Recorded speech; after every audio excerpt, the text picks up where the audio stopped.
Sebelumnya Assalamualaikum warahmatullahi wabarakatuh.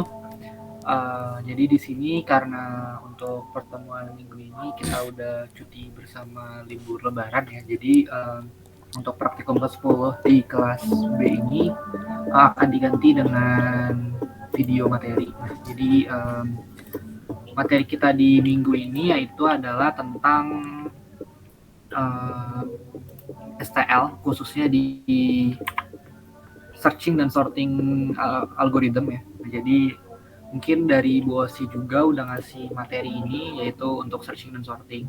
Nah, sebelum-sebelumnya kan kita udah sering nih ya ngelihat algoritma searching, algoritma sorting, misalkan linear search yang kita pakai looping ya, looping dan if gini. Nah ini kalian bisa dicoba ingat-ingat lagi materinya, kalian baca.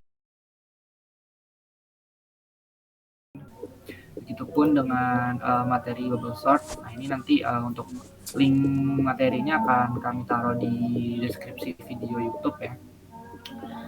Oke, mungkin untuk searching dan sorting manual ini kalian bisa coba sendiri ya nanti programnya. Nah, jadi kita langsung aja masuk ke STL. Nah, apa itu STL?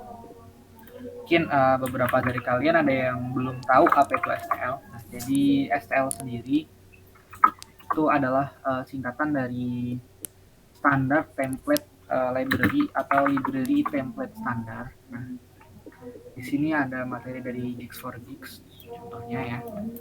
Nah, jadi SL ini tuh adalah kumpulan template yang menyediakan data struktur umum seperti list, tag, array, dan juga termasuk algoritmanya dan iterator. Nah, jadi SL ini secara umum itu terbagi jadi 4, yaitu algoritma, container, function, dan iterator. Nah, algoritma ini adalah algoritma-algoritma dasar yang mungkin sering kita pakai. Misalkan kayak sorting, searching, terus array, algoritma, partition, dan juga file array ini dari numbering. Nah, mungkin untuk di semester ini itu kita akan lebih terfokus kepada 2 buah algoritma, yaitu sorting dan searching, dan juga container. Nah, kontainer ini sendiri itu adalah ya wadah ya atau struktur data yang umumnya kalian udah pelajari di mata kuliah struktur data dan algoritma. Nah, jadi banyak ya, itu ada vektor, ada list, ada DQ, ada array, ada forward list. Nah, ini untuk contoh yang sequence, terus yang adaptor itu ada QE, priority QE, terus tag, terus dari asosiatif itu ada set, multiset, map, multimap. Terus untuk asosiatif yang unorder itu ada unorder set, unorder multiset, unorder map, dan unorder multimap. Nah, mungkin untuk dari kontainer sendiri, itu kita akan lebih terfokus kepada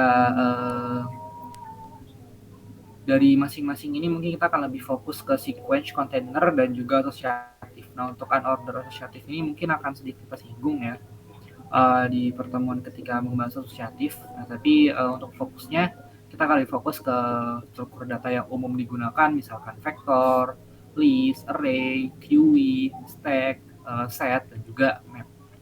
Nah, seperti itu.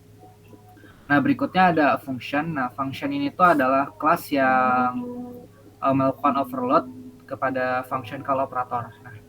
Nah, untuk function ini itu bisa kalian lihat sendiri di sini itu biasa kita sebut sebagai functor. Itu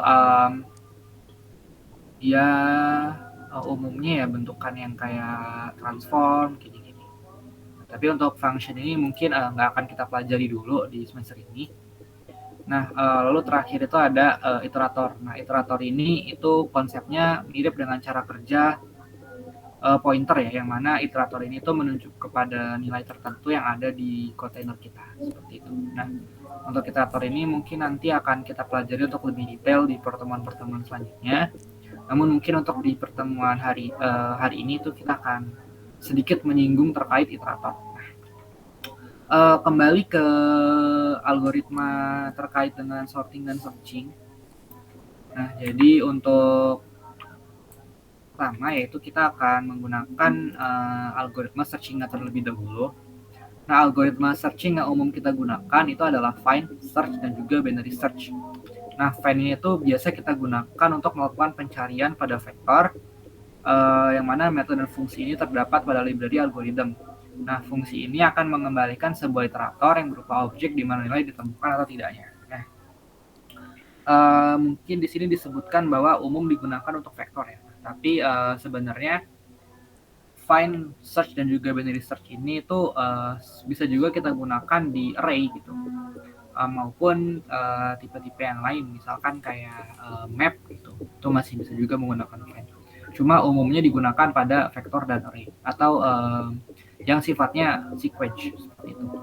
Nah, mungkin untuk praktika sendiri kita akan langsung masuk ke program aja. Nah, jadi sama seperti untuk input output ya. Jadi STL ini adalah library yang harus kita include-kan. Jadi kita mengirimkan library saja, misalkan IOStream.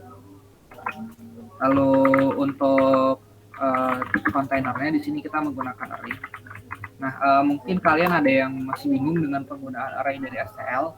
Jangan khawatir, karena untuk pembahasan nanti akan kita bahas lebih lanjut di pertemuan selanjutnya. Nah, untuk pertemuan ini mungkin bisa diikuti dulu cara pembuat dan menggunakan array-nya.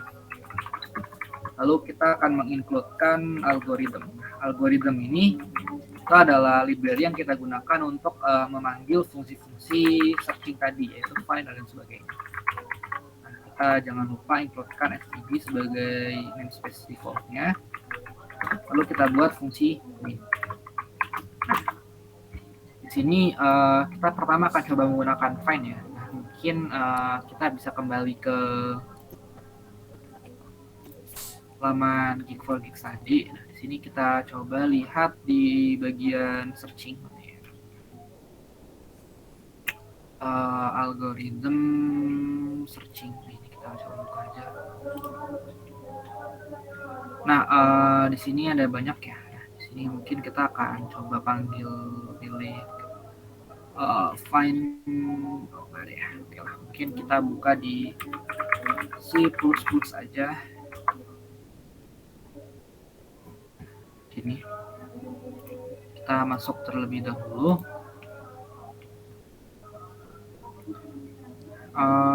Reference other algorithm. Nah, find. Nah, jadi untuk struktur umum find itu dia menggunakannya input iterator first dan juga input iterator last. Nah, mungkin ini akan kita coba di program aja langsung. Nah, jadi kita buat array terlebih dahulu. Nah, untuk array ini kalian bisa ikuti dulu ya cara pembuatannya, yaitu kalian menuliskan array, lalu dengan menggunakan kurung siku yang kurang dari itu. Nah, kalian masukkan tipe datanya, misalkan di sini kita integer dan juga ukurannya. Misal kita menggunakan ukuran 5, lalu kita beri nama array ARR dan juga kita isikan nilainya. Misalkan 10, 7, 5, 12 dan 13. Jadi kita udah masukkan 5 buah nilai. Nah, berikutnya kalau kita mau menggunakan find tadi ya, kita bisa langsung aja panggil find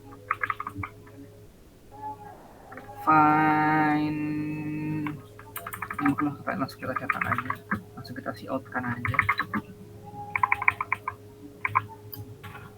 Lalu array, nah ini kita panggil begin. Ini berarti kita menggunakan iteratornya dari awal ya, begin. Lalu array n. Nah, jadi ini artinya adalah kita akan mencari dari data pertama sampai dengan data terakhir, dari data awal yang di begin dan data akhir yang di end. Nah, untuk berikutnya kita masukkan nilai yang mau kita cari. Misalkan kita mau mencari nilai 5. Maka begini ya strukturnya. Jadi kita find dari begin sampai dengan end. Nah, kita akan mencari nilai 5. Seperti itu cara membacanya. Lalu kita run.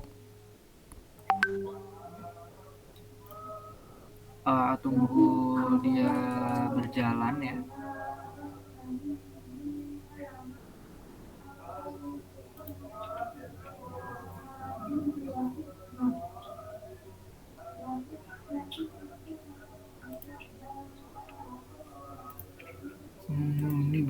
sepertinya.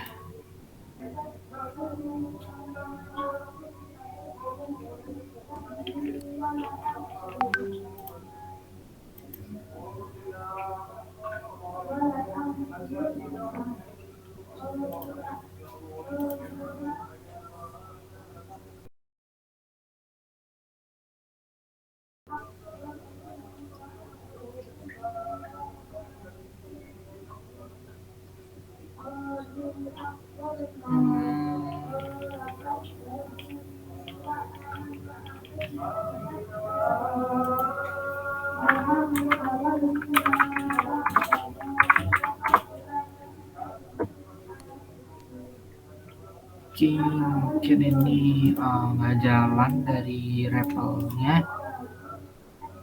Mungkin kita coba jalankan di compiler online yang lain ya. Sini kita pakai JBPS mungkin. Coba run di JBPS aja. Nah, oke. Jadi udah jalan ya. Dia itu akan mengembalikan memori dari data yang 5 ini. Mungkin kalau kalian lihat kayak gini tuh kalian akan bingung gitu ya. Ini apa sih maksudnya kok bentukannya memori gini gitu. Nah, di sini jadi ada dua ketentuan ya. Jadi outputnya itu ada dua. Yang pertama adalah iterator atau pointer ke datanya. Pointer ke data ini kalau ditemukan. Nah, kemungkinan kedua itu adalah iterator ke array.n. Ini kalau tidak ditemukan. Nah, jadi kalau kita mau memodifikasi program ini kan kita bakal agak sulit melihat manfaatnya ya.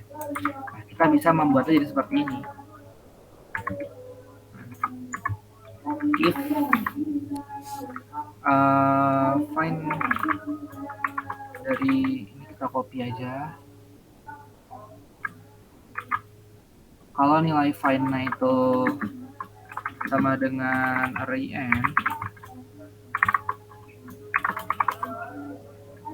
kita out tidak ketemu. Nah, tapi else, nah kita out kan ketemu. Nah, kita coba run kembali. Nah, kalau gini kan kita bisa melihat lebih berguna gitu ya. Berarti kalau kita cari data 5 ini ketemu statusnya. Jadi dia berarti ada di dalam array. Nah, mungkin kita coba data lain. Misalkan kita coba 11. Nah, 11 ini kan nggak ada di data ya. Nah, ketika kita run, maka dia akan mengembalikan tidak ketemu. Karena dia akan sesuai dengan iterator dari array n ini kalau nggak ketemu. Jadi dia bakal nge-pointer ke satu data, satu blok setelah data terakhir. Nah, mungkin kita kembali ke sini. Ini masih nggak jalan ternyata ya. Kita balik ke sini. Nah, ini ada contoh codingnya. Mungkin kita buka aja. Ini ada contoh coding. Kita download dulu. Tuh, codingnya nanti akan kami letakkan di deskripsi video. Jadi tenang aja ya. Nah, ini ada contoh program. Nah, di sini kalau kalian lihat ini kan iterator it ya. Oke, ini memasukkan elemennya, lalu nah di sini. Kalau kita mau memastikan gitu kan ya, dia ada di indeks ke berapa, kita bisa menggunakan ketemunya. Jadi indeks ketemunya dikurangin dengan begin gitu. Oke, mungkin kita kembali ke program. Ya, kita udah ketemu ya.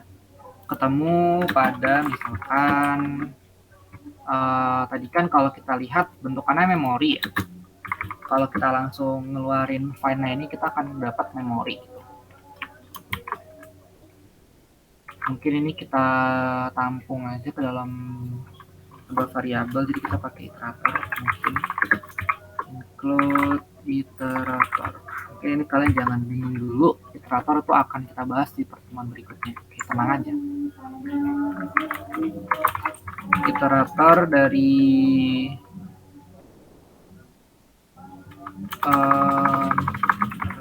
array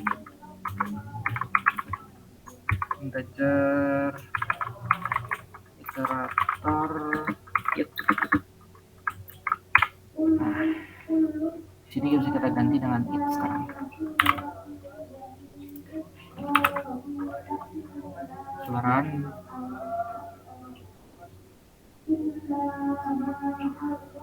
Oke, error ya. Integer case-nya. Nah, oke, tidak ketemu. Oke, udah balik ya. Sekarang kita kembali ke data yang ketemu, misalkan 5. Kalau kita run,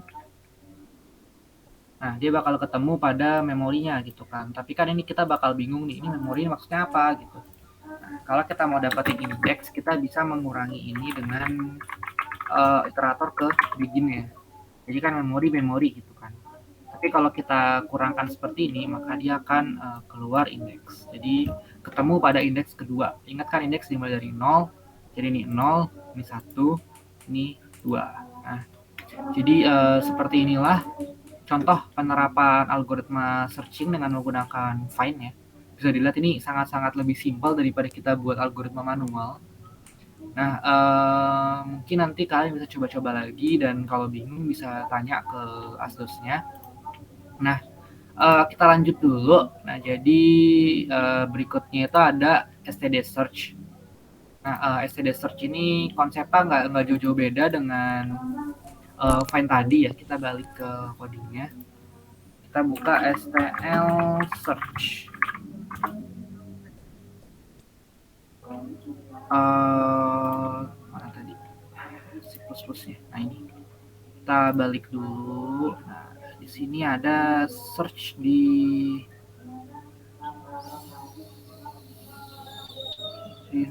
search. Fine. Nah, ini search.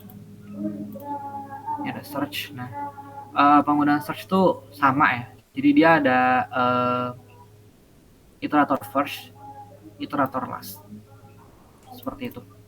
Nah, jadi ya sama aja untuk penerapannya. Sini bisa kita lihat contoh programnya di nah ini begin and middle gitu. Nah, mungkin kelebihannya adalah kalau di search ini itu kita bisa menggunakannya untuk nggak hanya satu data ya, tapi kita bisa menggunakannya untuk cari potongan data. Misalkan di sini kita punya 2 buah data lah misalkan. Katakanlah kita punya 10 dan 7. Nah, search ini itu berguna ketika kita akan memanfaatkan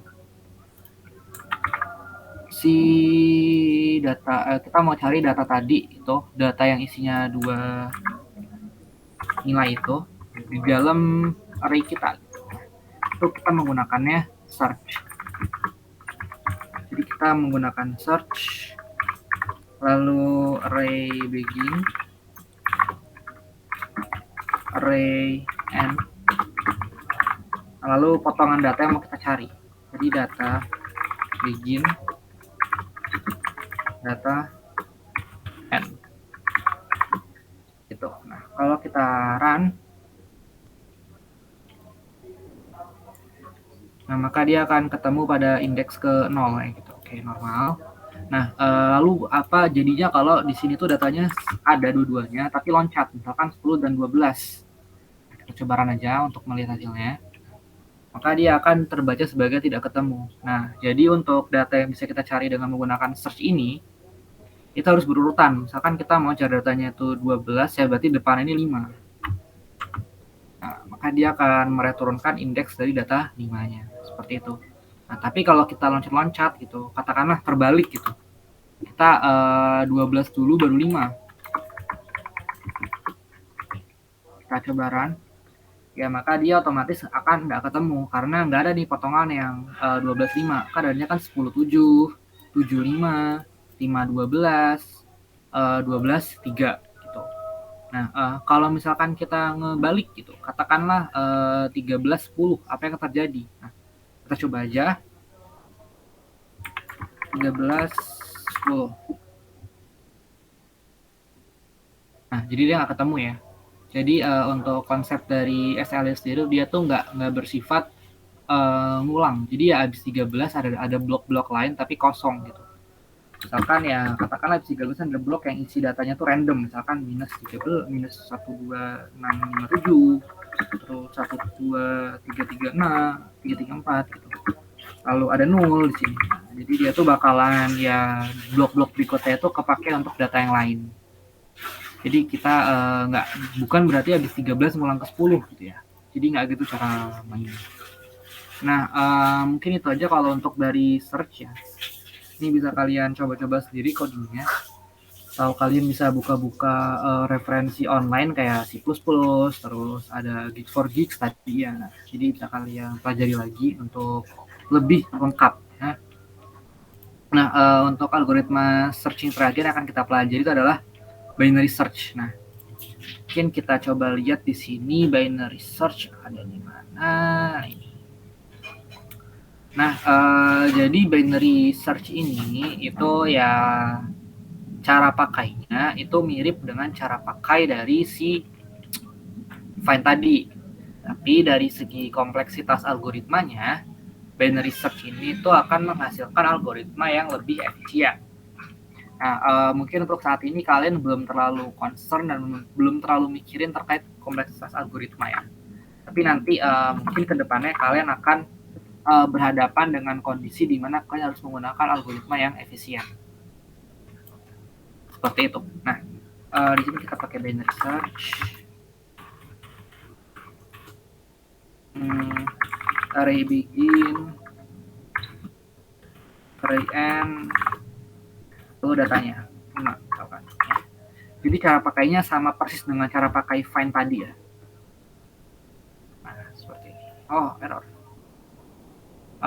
Unused. Oke, ini harus kita komen dulu sepertinya.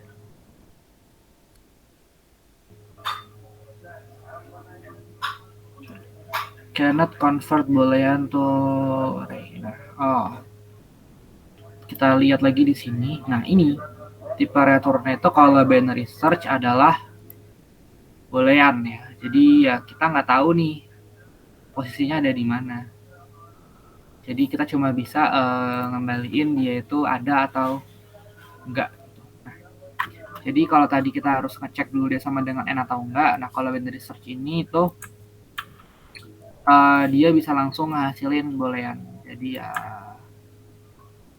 kita lakukan aja not binary search. Jadi kalau nggak ketemu seperti itu, lalu kita run kembali. It not declared. Oh, ini. Ingat tadi ya, karena dia itu bukan ngasilin iterator, jadi dia cuma bisa kita gunain untuk yang ya ini apa namanya untuk nyari data aja gitu. Oke, ini kenapa dia hasilnya false. Kita lihat true is element equivalent font, false otherwise. Oke. Oh, ini kita harus nge-sort datanya terlebih dahulu kalau kita mau menggunakan binary search. Jadi kita harus sort dulu datanya. Sort array begin, array end. Nah, untuk penggunaan sorting nanti akan lebih detail dijelaskan oleh Canoval. Oke, jadi kita pakai aja dulu untuk ngurutin datanya. Nah, dia ketemu sekarang. Jadi kita urutannya adalah nge-sort data dulu. Jadi kita rapihkan datanya, kita urutkan. Setelah itu baru kita bisa mencari menggunakan binary search yang mana akan menghasilkan nilai true atau false. Nah, mungkin itu aja ya untuk algoritma searchingnya. Kalian bisa coba pelajari lagi codingannya, kalian bisa baca lagi, kalian buka-buka referensinya lagi, atau kalian bisa ingat-ingat lagi materi semester 1 kemarin. Nah, untuk materi berikutnya itu sorting akan dilanjutkan oleh Kanaufal. Oke, baiklah. Di sini saya akan menjelaskan materi sorting ya. Sorting itu oke. Tadi sempat disinggung dikit sama Kak Adi di binary search.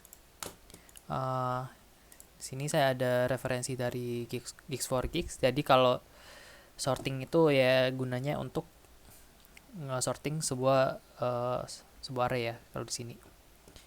Nah, mungkin langsung dicontohkan saja. Saya sini. Nah, di sini kita bisa menggunakan array STL tadi yang dari singgung sama Kak Adi. Array STL kita kasih size-nya 4 misalnya. R 2 3 4 2 3. Nah, yang ini deh. Oke. Nah, buat menggunakan algoritma sorting tadi langsung saja sebenarnya sorting. Terus dia nerima iterator ataupun pointer uh, ke lokasi kita mulai ngesortnya. Ini array-nya kita mulai dari bikin pertama sampai n ya. Oke. Nah, seperti ini. Nah, ini sorting ini nanti abis kita panggil fungsinya ini otomatis mengganti array yang udah kita punya. Jadi kalau kita coba lihat isinya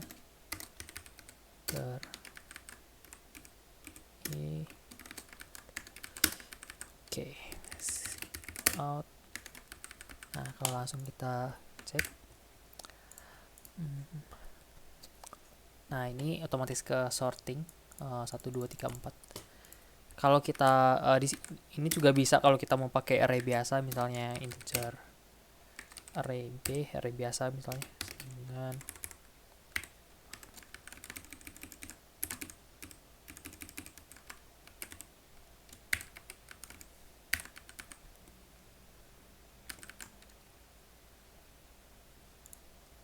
nah kalau array biasa kita pointernya pakai pointer biasa, nggak pakai iterator. Kalau tadi itu pakai iterator. Kalau yang ini karena array itu nyimpan alamat elemen pertama, jadi langsung aja array karena nyimpan elemen pertama. Terus dengan pointer aritmatika kita bisa panggil array yang terakhir dengan plus 4 gitu. Terus kalau kita coba lihat isinya,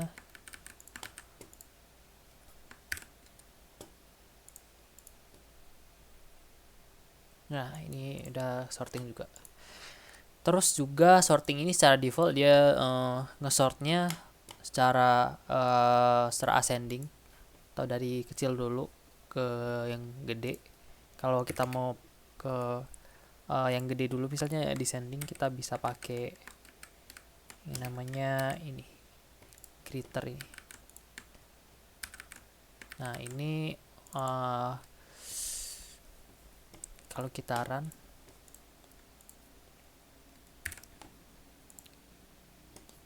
kok tandanya error.